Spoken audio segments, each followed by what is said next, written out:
Alhamdulillah Rabbil Alamin. You are welcome back to this episode. How good government looks like during the pandemic is a very simple question and simple answer. Daddy wa na mo sọ̀rọ̀ kolon ba ṣe dáadáa fún. Bàbá Imam ó ní ọmú nǹkan lọ́wọ́ Ọlọ́run mẹ́ni tó fún. Ta ló bùn wọ́n ní nǹkan lánàá?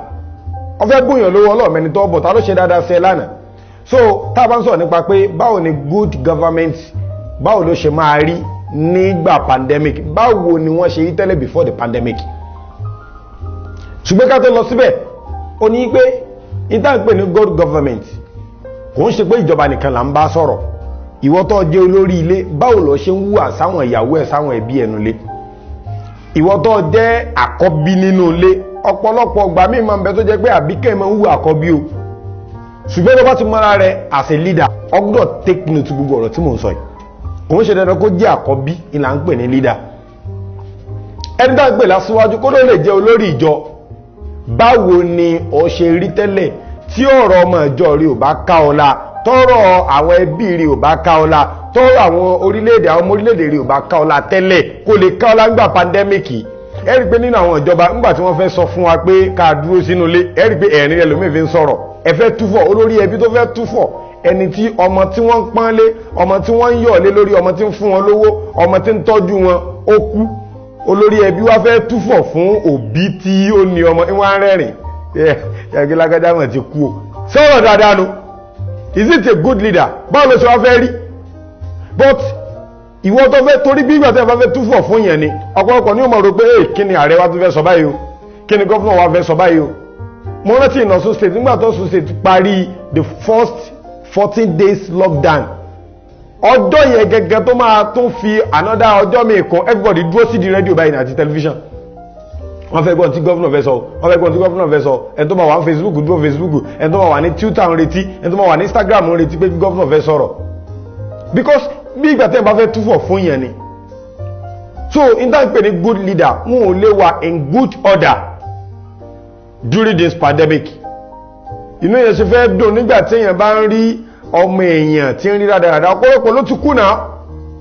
Nígbà pé ní pandemic anáwó Muhammad sallallahu alaihi wasallam ó ní mẹ́ta bìtọ̀ òní gbogbo ẹnikẹ́ni tó bá ti lè kú sínú pandemic yìí ó kú ṣèyídí ni. Torí pé ogun ló wájà ni mo fi wé pé pandemic is this COVID-19 is third world war. So ogun ló wájà. Ó dẹ̀ ti bógun lọ́nu àtẹ̀mí àti ọlọ́run níjà bógun lọ. Nígbà pé ní good leader wọn ò lè wà in good order during this pandemic. Even tí o bá ṣe pandemic gan ọkàn wọn ò lè balẹ̀ àfìgbà tí ọkàn ọmọ ẹlẹ́yìn wọn bá tó balẹ̀. So olórí ò lè inú orí ò lè dùn kó rí àwọn ọmọ ẹlẹ́yìn rẹ̀ kó wọ́n máa ṣe kíni o kó rí bá ṣe rí. Gbogbo ń tá rí ọ̀pọ̀lọpọ̀ ẹlòmíì ò dẹ̀ tó kakún o ọ̀pọ̀lọpọ̀ ẹlòmíì ò kakún pé wàhálà ni o. Ó ní aṣọ agbádá ńlẹ̀ ò lè wọ aṣọ agbádá mọ́ o. Mọ́sálásí ti wà níbi tí ó ti tìpa o. Àwọn churches ò lè lọ sí ilé ìjọsìn wọn o. Kí ni ìdùnnú rẹ̀ à ń gbààwẹ̀ à lè kásámú la ilaha illallah wọ́n ní ẹ máa kásámú náà lé. Ṣé bàbá tó yẹ pé kúlífù àlá ló há sórí láti jẹ́ ṣé kúlífù àlá náà ní ó fi kiri rákà mẹ́wàá kúlífù àlá kan tó há sórí náà ní ó fi kiri rákà mẹ́wàá. Àwọn ọkùnrin dẹ̀ ni wọn ò lọ sílé kí ó mọ́ obìnrin bẹ́ẹ̀ bá délé kí ó ní ìsìn àwọn ìyá àgbàlagbà ní ọ̀gá àfàwálẹ̀ ìmínà ìfẹ́ sí wìlímọ̀ obìnrin ìyá àgbàlagbà tó ti bí mọ́tán nú.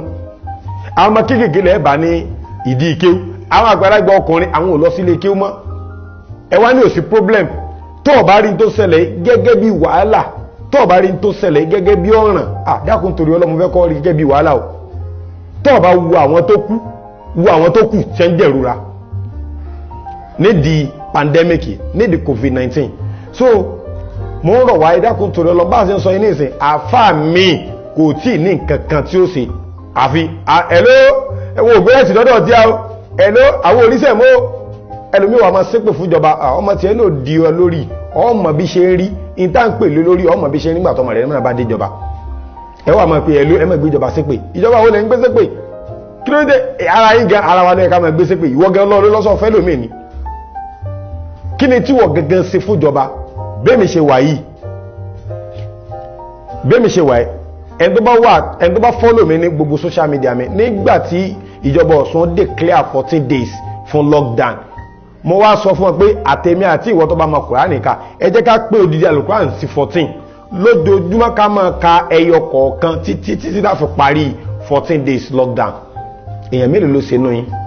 Ibi tí mo ti ń kà lọ́jọ́ kẹ́nìkan wá dé ní ilẹ̀ ọmọ Nàìjíríà rí mo sọ ọmọ Nàìjíríà bú nìwọ ni. Kò sí gbogbo ẹni tó bá máa rí text message mi lójoojúmọ́ tí mo bá pass ẹ̀ tí mo bá fẹ́ parí ẹ̀ máa ní God bless you, God bless me, God bless Nigeria. Àwọn Amẹ́ríkà tá à ń pariwo lónìí pé wọ́n fáwọn àwọn èèyàn wọn lówó.